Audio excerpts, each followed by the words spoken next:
Hello दोस्तों, कैसे हैं आप सब। दोस्तों, आज हम लेकर आए हैं पॉलिटी का एक महासेशन।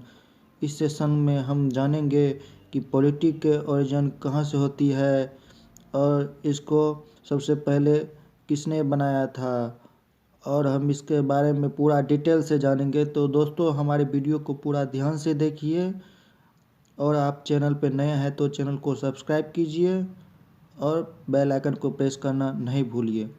तो दोस्तों, चलिए शुरू करते हैं। दोस्तों, हम पॉलिटी शब्द के उत्पत्ति के बारे में आज जानेंगे। हम जानते हैं कि किसी न किसी ओरिजिन की अगर हम बात करें तो दुनिया के जितनी भी चीज़ है उस हर चीज़ से निकले हैं। इसमें एक पॉइंट आपको याद रखना होगा, दर्शन। दोस्तों, इस दर्शन का क्या मतलब होता है, यानी कि फिलॉसफी। ये फिलॉसफी आपके माइंड में क्लिक कर रहा होगा कि इसका मतलब क्या होता है। दोस्तों, इसका मतलब होता है थिंकिंग। हम क्या सोचते हैं इसके बारे में जो हमको आइडिया आता है उसको हम कहते हैं थिंकिंग। इस थिंकिंग को जब कोई प्रूफ मिल जाता है तब जो है यह एक साइंस बन जाता है। क्या बन जाता है? तब यह एक साइंस बन जाता है। दोस्तों, यही है दर्शन। जैसे आप इसको अपना साधारण लैंग्वेज में समझना चाहते हैं तो पहले बहुत सारे लोगों ने इस पे हाइपोथेटिकल दिया था कि जैसे बोला गया था कि कोई बोलता था कि पृथ्वी गोल है और कोई बोलता था कि पृथ्वी सूर्य के चारों ओर चक्कर लगाती है। लेकिन दोस्तों, इन सब के बात पहले थिंकिंग में था, लेकिन जब उनको कोई एक प्रूफ मिल गया कि सही में जो है सूर्य जो है सौरमंडल के केंद्र में है और बाद बाकी ग्रह जो है उनके चारों ओर चक्कर लगाती है, तब यह बन जाता है साइंस। तब यह क्या बन जाता है? साइंस। जब जैसे ही यह साइंस बन गया तब इनको कोई प्रूफ मिल गया। अब जैसे ही इसको कोई प्रूफ मिल गया तब तब जो है वहीं से जन्म होता है दर्शन का। वहीं से जन्म होता है दर्शन का। दोस्तों, इस पॉलिटिकल साइंस को जो आप देख रहे हैं, ये पॉलिटिकल साइंस का भी जन्म इसी प्रकार से हुआ है, जो आगे चलकर जो है पॉलिटी बन गया है।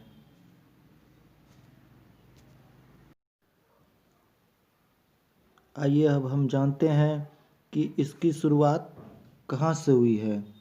दोस्तों, इसकी शुरुआत जो है ग्रीक से हुई है। ग्रीक क्या है? ग्रीक यूरोप का एक देश है जिसको हम एथेंस के नाम से भी जानते हैं। दोस्तों, हमारे इंडिया का भी योगदान है, बट बहुत कम है दोस्तों। लेकिन पहले जो था ग्रीक, जिसको यूनान भी कहते हैं, ये यूरोप का एक देश है। वहाँ से जो है सबसे पहले इसकी उत्पत्ति को माना जाता है। दोस्तों, यहाँ पर एक व्यक्ति हुए जिसका नाम क्या है? सुकरात। क्या नाम है?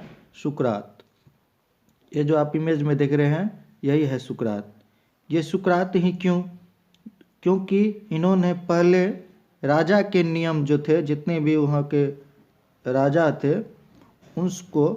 उसको कैसे राज चलाना है उसके बारे में सबसे पहले उन्होंने बताया, उस पर सोच विचार किया। यही एक पहले व्यक्ति थे जो पॉलिटी के बारे में थोड़ा सा भी थिंकिंग करते थे। और दोस्तों, इन्होंने एक बात को नोटिस करने वाली है कि इन्होंने कोई ग्रंथ नहीं लिखा। ये सिर्फ थिंकिंग ही करते रह गए, इन्होंने कोई ग्रंथ नहीं लिखा। तो दोस्तों, यहाँ से आपका ऑब्जेक्टिव टाइप का क्वेश्चन बन रहा है कि सुकरात जो थे वो तो पॉलिटी के बारे में थिंकिंग करते थे, लेकिन उन्होंने कोई ग्रंथ नहीं लिखा है। अब सुकरात का एक शिष्य हुआ जिसका नाम क्या है? प्लेटो। प्लेटो जो थे वो किसके शिष्य थे? सुकरात के। तो प्लेटो के गुरु कौन हो जाएंगे? ये भी पॉइंट आपको नोट करने वाली है। इस प्लेटो के गुरु हो जाएंगे सुकरात। दोस्तों क्रम वाइज है, ये आपको हम बाद में बताएंगे। प्लेटो के गुरु हो जाएंगे कौन? सुकरात। इसके बारे में आप सब ने कई बार पढ़ा होगा, कई बुक में पढ़ा होगा। जी हाँ दोस्तों, ये जो आप इमेज में दिख रहे हैं यही है प्लेटो। सबसे पहले इन्होंने एक किताब लिखी जिसका नाम क्या था? रिपब्लिक। रिपब्लिक बुक को सबसे पहले उन्होंने यह लिखा। दोस्तों ये रिपब्लिक बुक जो है, वे सुकरात जो इनके गुरु थे वे ही इनको बताते थे, कुछ पॉइंट के बारे में बताते थे। और प्लेटो क्या करते थे, उनको कुछ अपने बातों को भी मिलाकर जो है इस बुक में लिखते जाते थे। रिपब्लिक जो बुक है इसी में लिखते जाते थे। तो बाद में दोस्तों यह एक बुक तैयार किए, रिपब्लिक। अब दोस्तों जब आपके पास ज्ञान हो जाती है, कुछ जानकारी हो जाती है, तो इन्होंने क्या किया है, तो आप स्वतः ज्ञान को क्या कीजिएगा, दूसरों को बताइएगा। दूसरों को इसके बारे में पता कैसे चलेगा? तो इन्होंने क्या किया, एक इंस्टीट्यूट खोली जिसका नाम क्या है? एकेडमी। क्या नाम है? एकेडमी। और लोगों को जागरूक किया इसके बारे में, जिससे क्या हुआ, यहाँ से ही पॉलिटी जो है इसका नींव तैयार होने लगे, इसके शेप और आकार मिलने लगा। और लोगों को यहीं से थोड़ा थोड़ा जानकारी होने लगा कि राजा को किस प्रकार का शासन करना चाहिए, कैसा करना चाहिए। यहीं से थोड़ा थोड़ा जो है पॉलिटी का जानकारी लोगों को होने लगा। अब दोस्तों यहाँ पे एक पॉइंट है कि ये जो एकेडमी है, ये एकेडमी में ही एक ब्रिलियंट स्टूडेंट निकले। इस ब्रिलियंट स्टूडेंट का नाम क्या है? आप सब सुनेंगे तो चौकन्ना में पड़ जाएंगे। दोस्तों ये ब्रिलियंट स्टूडेंट का नाम क्या है? एरिस्टोटल। क्या नाम है? एरिस्टोटल। जो आप देख रहे हैं यहाँ पे एरिस्टोटल, यही है ये एकेडमी के सबसे ब्रिलियंट स्टूडेंट। इन्होंने क्या किया, एक बुक लिखा जिसका नाम क्या है? पॉलिटी। इन्होंने क्या किया, एक बुक लिखा जिसका नाम क्या है?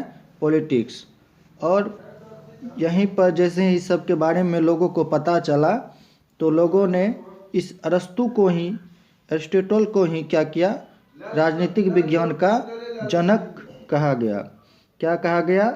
राजनीतिक विज्ञान का जनक कहा गया। अब दोस्तों इसके भी एक शिष्य हुए। कौन? उसका नाम क्या है? इसके बारे में आप लोग बहुत परिचित होंगे। इसका नाम है सिकंदर महान। क्या नाम है?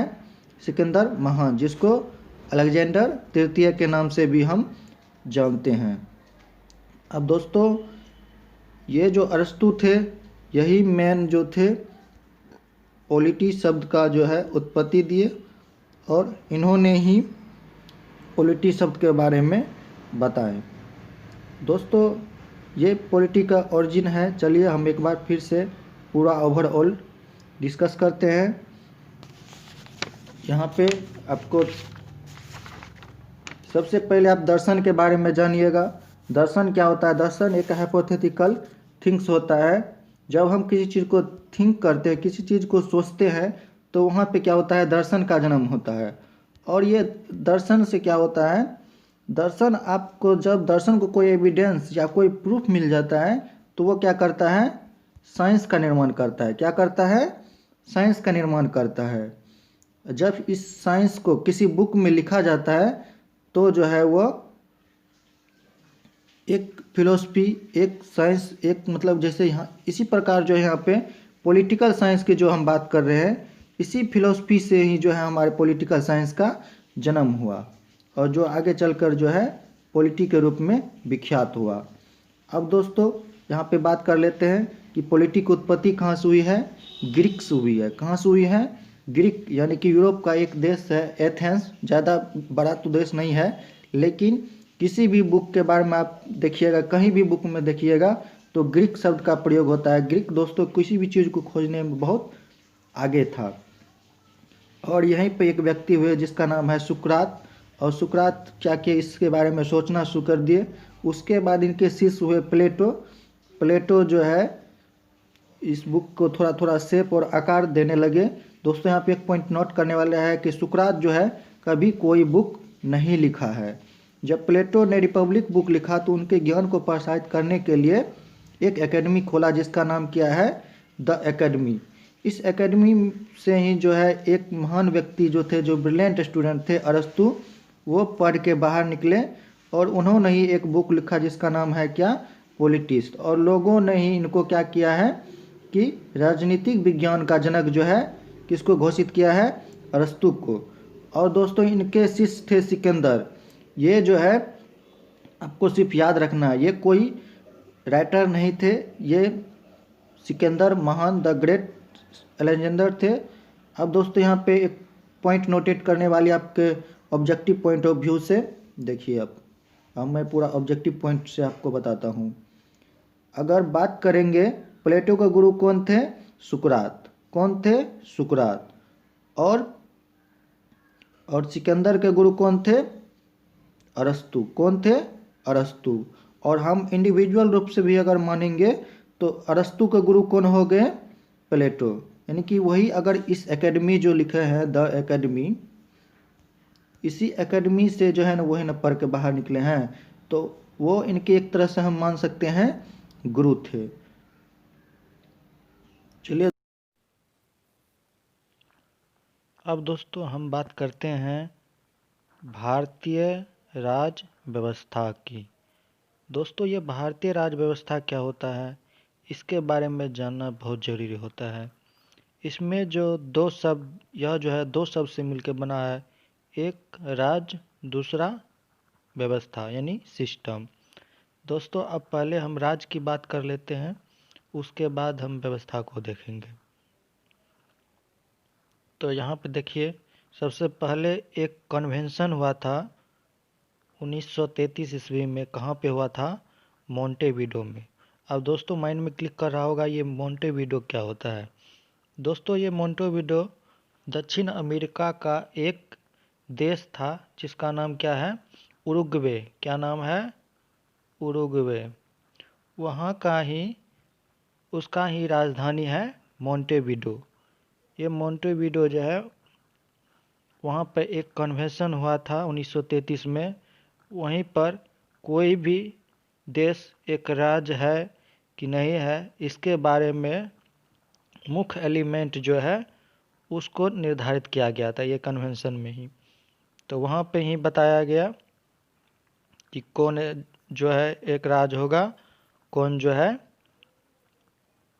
राज नहीं होगा। दोस्तों 1947 से पहले हमारा देश राज था कि नहीं, ये आप हमें कमेंट में बताइएगा, कमेंट बॉक्स में बताइएगा। दोस्तों यहाँ पे मुख्य एलिमेंट की जब हम बात करते हैं तो यहाँ पे देख रहे हैं कि सबसे पहले किसी भी राज्य को होने के लिए उसके पास एरिया होना ज़रूरी होता है। पहला क्या है, एरिया होना ज़रूरी होता है। दूसरा होता है कि उनके पास जनसंख्या होना ज़रूरी होता है। और तीसरे है कि इसके पास सरकार होना ज़रूरी होता है। दोस्तों हमारे इंडिया के पास एरिया भी है, जनसंख्या में तो हम आगे हैं ही। और दोस्तों अभी हाल ही के डाटा का अगर हम बात कर लेते हैं तो चीन की जनसंख्या 142 करोड़ है, जबकि भारत की जनसंख्या हाल के डाटा के अनुसार 136 करोड़ है। दोस्तों यह कहा गया है कि 2027 तक जो है हम चाइना को क्रॉस कर जाएंगे और हम जो है जनसंख्या के मामले में नंबर 1 पे चले आएंगे। दोस्तों ये हमारे लिए गौरव की बात नहीं है, क्योंकि हम जनसंख्या के मामले में आगे गए हैं, शिक्षा के मामले में हम आगे नहीं गए, टेक्नोलॉजी के मामले में हम उतना आगे नहीं गए हैं। दोस्तों इसमें एरिया भी है, जनसंख्या भी है और सरकार भी है। अब लास्ट है संप्रभुता। क्या 1947 से पहले हमारे भारत को संप्रभुता था या नहीं। दोस्तों, संप्रभुता हमारे भारत के पास नहीं थी। हमारी सरकार जो है ब्रिटिश गवर्नमेंट के अंदर जो है काम करती थी। और दोस्तों, ये पॉइंट याद रखना है कि संप्रभुता होता क्या है। किसी भी राज्य को या देश को निर्णय लेने की जो स्वतंत्रता होती है उसी को हम संप्रभुता कहते हैं। ये संप्रभुता अगर जिनके पास अवेलेबल है उनको हम स्टेट कहेंगे। क्या कहेंगे? राज कहेंगे। तो आपको उम्मीद करता हूँ कि आपको संप्रभुता का मतलब समझ आया होगा। दोस्तों, यहाँ पे question objective point of view से आएगा कि संप्रभुता जो है, संप्रभुता का मतलब क्या होता है या क्या होता है। तो यह निर्णय लेने की स्वतंत्रता होती है और जिनके पास ये अवेलेबल होता है, ये चारों, उनको हम जो है स्टेट की संज्ञा देते हैं। क्या देते हैं? स्टेट की संज्ञा देते हैं। और क्वेश्चन आएगा कि मुख्य एलिमेंट कौन है राज होने के लिए। तो दोस्तों, यही है संप्रभुता। क्या है? संप्रभुता जो है इसका मुख्य एलिमेंट है। अब दोस्तों, बात करते हैं हम सिस्टम की। ये सिस्टम क्या होता है? व्यवस्था क्या होता है? जैसे हम घर में कोई काम करते हैं तो हम कहते हैं कि इस काम को सिस्टमेटिक ढंग से कर लो। तो उसके लिए हम सबसे पहले क्या करते हैं? हम रूल को तैयार करते हैं। क्या करते हैं? नियम जो है उसको तैयार करते हैं। ये नियम क्या होता है कि जैसे कि अब कोई भी काम करना है तो सबसे पहले उसके लिए एक नियम बनाएंगे कि ये सामान वहाँ रखो, ये सामान वहाँ रखो। बाद में हमको खोजने का ज़रूरत होगा तो हम क्या करेंगे? उसको खोज लेंगे। उसको जैसे ही हम खोज लेंगे तो वो क्या होगा? एक सिस्टम में व्यवस्थित हो जाएगा। तो दोस्तों, यहाँ पे हम व्यवस्था, ये सिस्टम की बात कर रहे हैं जो संविधान के सिस्टम है। तो संविधान में कोई भी काम करने के लिए जो मौलिक नियम दिया गया है, फंडामेंटल राइट जो दिया गया है, उसी को जो है हम संविधान कह जाएंगे। यानी कि किसी भी संविधान के जो है तैयार करने के लिए उसके जो मौलिक नियम दिया गया है उसको हम जब फॉलो करेंगे एक हायरार्ची में, यानी कि एक व्यवस्थित ढंग से, तो जो है वह एक सिस्टम का निर्माण करेगा। क्या करेगा? वह सिस्टम का निर्माण करेगा। तो दोस्तों, यहाँ से हम परिभाषा दे सकते हैं संविधान की। किसी राज्य व्यवस्था के संचालन के लिए निर्मित मूलभूत कानूनों के समूह को क्या कहते हैं? संविधान कहते हैं। क्या कहते हैं? संविधान कहते हैं। यानी कि हम कह सकते हैं किसी भी राज्य के व्यवस्था के जो नियम है उसके मूलभूत जो संविधान है, उसके लिए जो कानून बना है, उसके लिए जो व्यवस्था होता है, उसी को हम कह सकते हैं संविधान। तो दोस्तों, उम्मीद करता हूँ कि आपको ये मेरा वीडियो सेशन बहुत अच्छा लगा होगा। दोस्तों, इसका क्लास नियमित ढंग से चलेगी, तो आप लोग हमारे वीडियो को हमेशा देखते रहिए। और जो है चैनल पर नए हैं तो चैनल को सब्सक्राइब कीजिए और बेल आइकन को प्रेस करना नहीं भूलिए। और वीडियो को अपने दोस्तों के साथ भी शेयर कीजिए ताकि उनको भी जो है, जिनको पॉलिटी अभी हाल ही फिलहाल में अगर पढ़ने का आवश्यकता है, तो दोस्तों मैं बहुत अच्छा ढंग से पढ़ाऊँगा, ये उम्मीद आप लोग को है ही, और अब मैं करता ही रहूँगा आप लोग की सेवा। तो थैंक यू दोस्तों।